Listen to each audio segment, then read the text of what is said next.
السلام عليكم ورحمة الله وبركاته. داود إلى dhegeystayaal maanta waxaan doonayaa inaan idin la wadaago video yar oo ku saabsan qaabka computer-kaaga culays hadduu ku yimaado aad fudud uga dhigi lahayd.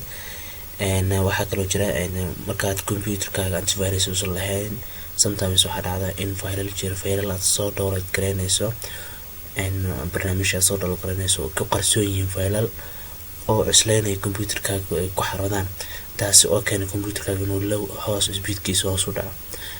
laba step ayaa la sameeyaa si aad ku ogaato computer-kaaga waxa cuslaynaya wax kale.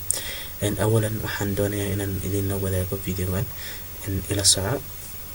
marka hore waxaad tagaysaa start menu-gaaga qaybtaada haddaad leedahay Windows 7 ama Windows 8. halkaas ayaa waxaad ku qoraysaa run, searching-ka waxaad ku qoraysaa run markaad tiraahdo ayuu kugu soo baxaya run.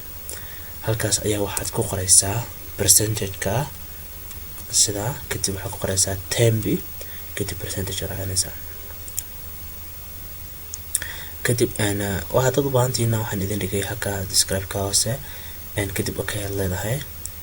waad arkaysaan waxaan aniga mar dhaweyd ayaan masaxay oo waan dileeday, marka waxaa ku jira less than 15.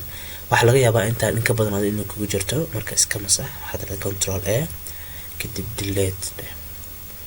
markaad sidan u delete garayso waa wada masaxmaya in yar ayaa ku hartay. intaan iska daayada automatic iskaga masaxbaya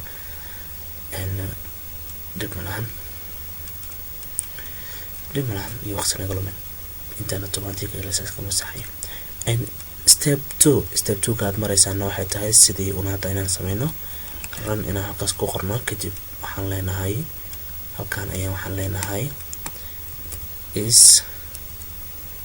leenahay halkaas prefetch halka describe-ka hoose ayaan dhigay, waxaa ku qoran waa prefetch saa arkaysaan.